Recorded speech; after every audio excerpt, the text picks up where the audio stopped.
बिस्मिल्लाहिर्रहमानिर्रहीम। अस्सलाम वालेकुम दोस्तों, इस ऑडियो लॉग में हम बात करने वाले हैं आपकी इनफेमस 111 ब्रिगेड के हवाले से और बहुत सारी चीजें हम 111 ब्रिगेड के हवाले से बात करेंगे कि ये ब्रिगेड कब आई, कैसे आई, इसको यहाँ पर रखने की वजह क्या थी, जरूरत क्या है इस 111 ब्रिगेड को इस्लामाबाद में रखने की, और इसका एक्चुअल में पर्पज क्या है और काम क्या क्या करती रही है 111 ब्रिगेड। इसकी हिस्ट्री के ऊपर भी नजर डालेंगे, इसकी स्ट्रेंथ, इसकी बटालियन स्ट्रेंथ, इसके पास क्या क्या है क्या क्या नहीं, ये सारी की सारी चीजें हम डिस्कस करेंगे इस ऑडियो लॉग के अंदर। अब जी आते हैं सबसे पहले आपकी 111 ब्रिगेड के ऊपर। इसको इनफेमस 111 ब्रिगेड कहते हैं, यानी बदनाम जमाना 111 ब्रिगेड, जो सबसे पहले मार्शल लॉ वगैरह लगा दिए। इसको एक इन्फेंट्री ब्रिगेड कहा जाता है। इन्फेंट्री ब्रिगेड का कहने का मकसद ये है कि इसके अंदर मेजोरिटी ऑफ द पोर्शन है वो इन्फेंट्री का है, मतलब आर्टिलरी भी छोटी मोटी है और उसके बाद इसके अंदर जो टैंक्स वगैरह है वो भी थोड़ी बहुत लिमिटेड है, इसीलिए इसे इन्फेंट्री ब्रिगेड कहा जाता है। और सबसे ज्यादा ये जो इस्तेमाल हुई है ना, कॉम्बैट में कम हुई है, मार्शल लॉ लगाने में सबसे ज्यादा इस्तेमाल हुई है। इसने मतलब कुछ ज्यादा कॉम्बैट वगैरह देखी नहीं है, हालांकि कॉम्बैट देखी है, वो कौन सी देखी है वो भी बात करेंगे, लेकिन ये मार्शल लॉ लगाने में सबसे ज्यादा इस्तेमाल हुई है। अब इसका एक्चुअल जो रोल है वो ये है कि ये QRF फोर्स है, क्विक रिस्पांस फोर्स है, की इंस्टॉलेशन है, जो इस्लामाबाद के आपके डिप्लोमेटिक इनक्लेव हो गया, आपका प्रेसिडेंट हाउस की सिक्योरिटी होगी, आपके प्राइम मिनिस्टर हाउस की सिक्योरिटी होगी, आपके GHQ की सिक्योरिटी होगी, ये इस्लामाबाद और रावलपिंडी का रीजन हो गया, इन तमाम तरह की सिक्योरिटी इस 111 ब्रिगेड के हवाले होती है। यहाँ पर जितने भी आपके एसिड वगैरह है, मिलिट्री इंस्टॉलेशन है, आपकी सिक्योरिटी डंप्स है, एमओ डंप है, इन सब की जिम्मेदारी आपके 111 ब्रिगेड के ऊपर आती है और ये संभालिए। इसकी जो एक्चुअल स्ट्रेंथ है जो बताई जाती है बाय नंबर्स, वो 6000 बताई जाती है, लेकिन कहीं पर 4000 भी है। लेकिन मसला ये है कि इसकी डिपेंड करता है कि कई रेजिमेंट्स इसके अंदर आती हैं, कई रेजिमेंट्स यहाँ से चली जाती है, मतलब कई बटालियंस आती हैं, कई बटालियंस चली जाती है, जिसकी वजह से इसकी स्ट्रेंथ ऊपर नीचे होती रहती है। आपके अंदर यह भी होता है कि आपकी बटालियंस एक ब्रिगेड से निकलकर दूसरी ब्रिगेड के अंदर भेजी जाती है, डिपेंडिंग अपॉन के सिपाहियों को रोटेट करना पड़ता है, कुछ सिपाहियों को जंग का माहौल दिखाना होता है, कुछ सिपाहियों को जंग के माहौल से निकालना होता है। सो इस तरह से रोटेशन वगैरह चलती रहती है यहाँ पर। सो यहाँ पर भी कई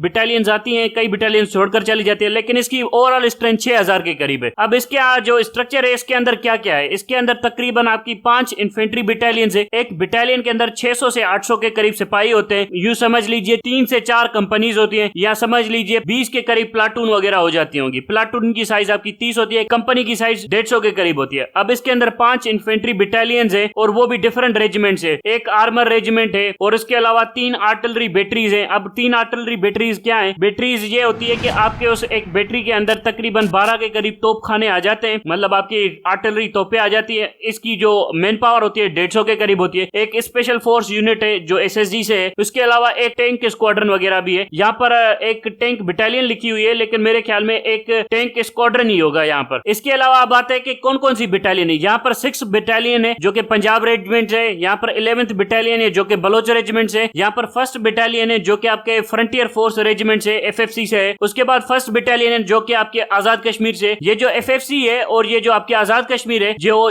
दोनों डिप्लॉयड होती हैं, ये आपकी कश्मीर के अंदर डिप्लॉयड होती हैं, यहाँ पर नहीं होती है मोस्टली। यहाँ पर जो पंजाब रेजिमेंट है और जो बलोच रेजिमेंट है ये मोस्टली इस्लामाबाद के अंदर होती है, बाकी दोनों आपकी वहां पर डिप्लॉयड होती है कश्मीर के अंदर, और एक पेशावर के करीब डिप्लॉयड होती है। और उसके बाद 2nd बटालियन है जो कि आपकी NLI की है, नॉर्दर्न लाइट इन्फेंट्री की है, ये भी आपकी गिलगित बल्तिस्तान के अंदर डिप्लॉयड होती है। उसके बाद आती है 6th हॉर्स, ये प्रोबियन हॉर्स है, ये आपकी रेजिमेंट, ये प्रोबियन हॉर्स है, ये कैवलरी है, ये आप इसको आप समझ लीजिए आपकी टैंक रेजिमेंट है या टैंक बटालियन वगैरह केल है। ये आपकी रेज हुई थी जब 1857 में जंग हुई थी अंग्रेजों के खिलाफ और अंग्रेज हार रहे थे, तो जल्दी जल्दी में अंग्रेजों ने ये प्रोबियन हॉर्स वगैरह बनाई थी किंग एडवर्ड के नाम के ऊपर, ताकि उसकी जो किंग एडवर्ड की प्रोबियन हॉर्स हुआ करते थे बर्तानिया के अंदर, उसके नाम के ऊपर यहाँ पर मेजर ने बनाई थी ताकि जल्दी से लोकल रेजिस्टेंस को क्रश किया जा सके बड़े सगीर के अंदर। तो ये प्रोबियन हॉर्स का नाम अभी तक चल रहा है इसके अंदर। उसके बाद एक एयरबोर्न SSG बटालियन है इसके अंदर बैठी हुई। एयरबोर्न SSG बटालियन वो होती है जिसको आप क्विकली कहीं पर भी डिप्लॉय कर सके, नाइट टाइम ऑपरेशन के लिए तैयार होती है, डे टाइम ऑपरेशन के लिए तैयार होती है। ये 600 से 800 के करीब बंदे होते हैं जिनको आप कहीं पर भी क्विकली डिप्लॉय कर सकते हैं। उसके बाद 2 लाइट आर्टिलरी बैटरीज हैं। बैटरीज के हवाले से बता चुका हूं कि 12 के करीब आपके आर्टिलरी का तोपखाना होता है जिसके अंदर 150 के करीब बंदा होता है एक बैटरी के अंदर। सो यहाँ पर 2 डिप्लॉयड है। उसके बाद एक एयर डिफेंस बैटरी है। अब ये एयर डिफेंस बैटरी क्या होती है? इनके पास एंटी एयर वेपनरी वगैरह होती है। सो ये इस्लामाबाद को एंटी एयर अटैक से बचाने के लिए यहाँ पर डिप्लॉयड होती है। अगर फॉर एग्जाम्पल किसी का दिमाग खराब हो गया और इस्लामाबाद के ऊपर एयर अटैक करने की कोशिश करेगा तो यहाँ पर आपकी एयर डिफेंस बैटरी अवेलेबल होती है उसको रोकने के लिए। बहरहाल ये कितनी इफेक्टिव है कितनी नहीं है ये बाद में देखेंगे। उसके बाद कुछ लाइट टैंक स्क्वाड्रन अवेलेबल होती है। फॉर एग्जाम्पल अगर कोई बंदा का दिमाग खराब हो गया कि यहाँ पर घुसने की कोशिश करे, फॉर एग्जाम्पल कोई और कोर पाकिस्तान के इस्लामाबाद के ऊपर हमला करने की कोशिश करे, तो टैंक्स भी इसके पास अवेलेबल होती है। वरना टैंक्स का काम नहीं होता अर्बन एनवायरनमेंट के अंदर। इसीलिए इस ब्रिगेड को इस तरह से डिजाइन किया हुआ है कि यहाँ पर ये इस्लामाबाद के ऊपर भी नजर रख सके और यहाँ पर से ये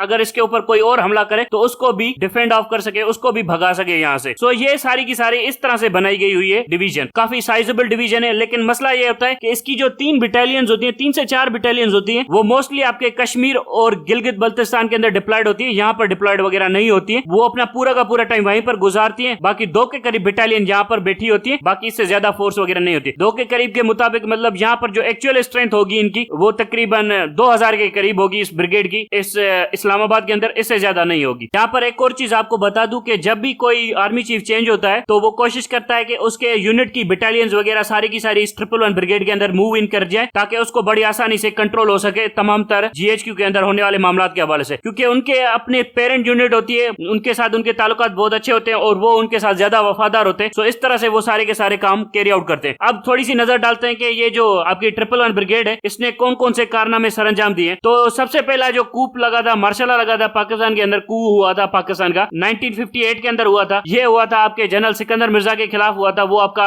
प्रेसिडेंट बन के बैठा हुआ था, जनरल अयूब ने किया था। तो सबसे पहला मार्शल इसी ब्रिगेड ने 1958 में लगाया था। उसके बाद हुआ था operation fair play. Operation fair play वही था जिसमें जुल्फकार अली भुट्टो को हटाया गया था, जुल्फकार अली भुट्टो की हुकूमत का धड़म तक किया गया था। तो ये ऑपरेशन फेयर प्ले था जिसके अंदर भी आपकी यही 111 ब्रिगेड थी। मेरे ख्याल में जनरल फैज चिश्ती था, उसने इसको कमांड किया था कि ये सारे के सारे लोगों को अरेस्ट वगैरह करो। तो वो काम भी जो ऑपरेशन फेयर प्ले था वो 111 ब्रिगेड था। अच्छा, फेयर प्ले से ये बता दूं कि उस टाइम के ऊपर भी यही ड्रामा चल रहा था कि अपोजिशन ने कहा था कि हमें लेवल प्लेइंग फील्ड नहीं दी गई है, और ये जो जुल्फकार अली भुट्टो है इसने इलेक्शन रिग की है, इसने हमें लेवल प्लेइंग फील्ड नहीं दी, इसीलिए प्रोटेस्ट हो रहे थे। सो जनरल जिया ने उस पॉलिटिकल सिचुएशन का फायदा उठा के मार्शल लगा दी और इस ऑपरेशन को नाम दिया ऑपरेशन फेयर प्ले, कि पूरे पाकिस्तान के अंदर एक लेवल प्लेइंग फील्ड कर देंगे और फिर इलेक्शन कराएंगे। ये ड्रामा था उस टाइम के ऊपर। ये सारे के सारे मिलिट्री डिक्टेटर ड्रामा करते। सो इसी तरह से आज भी आप लोग ड्रामा देख रहे होंगे मीडिया के ऊपर कि हम फेयर प्ले कर रहे हैं, हम लेवल प्लेइंग फील्ड दे रहे हैं, हम तो एपॉलिटिकल है। ये सारा का सारा ड्रामा है। ये जो ऑपरेशन फेयर प्ले किया था इसी ब्रिगेड ने किया था। और जनरल जिया की स्टेटमेंट वगैरह निकाल दीजिए, जनरल जिया ने क्या कहा था उस टाइम के ऊपर कि हम तो इलेक्शन करवाएंगे, 90 दिन के अंदर इलेक्शन करवाएंगे। फिर 2 महीनों के अंदर सारी की सारी अपनी स्टेटमेंट वगैरह बदल दी और जनरल जिया ने जुल्फकार अली भुट्टो को फांसी के तख्ते के ऊपर चढ़ा दिया। सो ये ड्रामा होता है। ये मिलिट्री हमेशा झूठ बोलती आ रही। ये ऑपरेशन फेयर प्ले यहाँ पर आपको सबूत देता है कि कितना बड़ा झूठ कहती है ये फौज हमसे। और ये जो जनरल बाजवा एपॉलिटिकल का ड्रामा करके गया, ये भी वैसा ही ड्रामा है जैसा जनरल जिया कर रहा था ऑपरेशन फेयर प्ले के टाइम के ऊपर। उसके बाद 1971 के अंदर बैटल ऑफ चम के अंदर गई थी। मेरे ख्याल में यहाँ के कुछ बटालियंस गई होंगी। चम के अंदर आपकी majority of the battle tank division ने लड़ी थी। सो यहाँ के कुछ बटालियंस वगैरह गए होंगे सपोर्ट करने के लिए। इंडो पाकिस्तान की 65 की वॉर भी लड़ चुकी है। हाँ, सियाचिन के अंदर ये लड़ी थी। सियाचिन के अंदर आपकी बटालियन स्ट्रेंथ कम पड़ गई थी अचानक से, तो इसी को डिप्लॉय किया गया था, ओवर द नाइट डिप्लॉय किया गया था सियाचिन के अंदर के इंडिया को रोका जा सके। मेरे ख्याल में इंडिया का ऑपरेशन था ऑपरेशन मेघदूत, उसको रोकने के लिए ये battalion over the night deploy की गई थी। इसको तैयारी करवाई जा रही थी। ये यहाँ पर जो बटालियन स्ट्रेंथ है इसको रखा ही ऐसे जाता है कि क्विकली कहीं पर भी डिप्लॉय किया जा सके जब जीएचक्यू को जरूरत महसूस हो। मतलब जीएचक्यू किसी कोर कमांडर को कन्विंस ना करे, जीएचक्यू के पास अपनी फौज हो जो क्विकली डिप्लॉय की जा सके, इसीलिए इसको रखा जाता है। उसके बाद कारगिल वॉर के अंदर भी इसकी बटालियन स्ट्रेंथ ने थोड़ा बहुत मजा लिया था, मतलब वहां पर भी गए थे, लेकिन इसकी एनएलआई इन्फेंट्री थी उसी ने लड़ा था। बाकी यहाँ से कोई बटालियन वगैरह नहीं गए थे। हो सकता है पंजाब रेजिमेंट गई हो, पंजाब रेजिमेंट की जो बटालियन है वो गई हो, बाकी मुझे नहीं लगता कुछ ज्यादा इन्होंने किया था। उसके बाद आती है आपकी 99 की कू मार्शल, वो भी इन्होंने ही लगाई थी आपकी 111 ब्रिगेड ने। उसके बाद आता है ऑपरेशन साइलेंस। अब ये वो ऑपरेशन है जो आपका लाल मस्जिद के ऊपर हुआ था। ये सारा का सारा ऑपरेशन भी इन्हीं ने कैरी आउट किया हुआ था। उसके बाद जो इनकी लास्ट एंगेजमेंट हुई थी ऑपरेशन जानबाज। ऑपरेशन जानबाज वही ऑपरेशन है जिसके अंदर आपके मिलिट्री हेडक्वार्टर के ऊपर जीएचक्यू के ऊपर हमला हो गया था, जिसके अंदर आपके कुछ लोगों को कैप्टिव कर लिया था। 10 लोग आए थे, मिलिट्री का यूनिफॉर्म पहनकर आए थे, 10 टेररिस्ट, और उन्होंने अंदर जाकर सिविलियंस को और कुछ मिलिट्री ऑफिसर्स को गन पॉइंट के ऊपर ले रखा था। तो यहाँ की जो एसएसजी बटालियन है उसने ये सारा का सारा ऑपरेशन वगैरह कैरी आउट किया हुआ था। सो ये आपकी 111 ब्रिगेड है। ओवरऑल तकरीबन इसके अंदर 5 इन्फेंट्री की बटालियंस आती हैं, एक टैंक बटालियन आती है, 2 से 3 के करीब आर्टिलरी की बैटरीज आती हैं, उसके बाद एक एंटी एयर वेपनरी का जो बैटरी है वो भी यहाँ पर आती है। सो ये इस तरह के इसकी अरेंजमेंट वगैरह, लेकिन इसकी मेजोरिटी ऑफ द डिप्लॉयमेंट आजाद कश्मीर के अंदर रहती है। इसके पास हार्डली 3 के करीब बटालियंस होगी जो आपकी इस्लामाबाद के अंदर होंगी। बाकी मोस्टली इसकी फाइटिंग फोर्सेज होती हैं, ये दूर दूर रहती हैं। ये जो आपके वीआईपीज वगैरह आते हैं फॉरेन से, इनकी सिक्योरिटी भी इसी ब्रिगेड को दी जाती है। मतलब प्रेसिडेंट की सिक्योरिटी, प्राइम मिनिस्टर की सिक्योरिटी, वीआईपी की सिक्योरिटी, ये सारी की सारी चीजें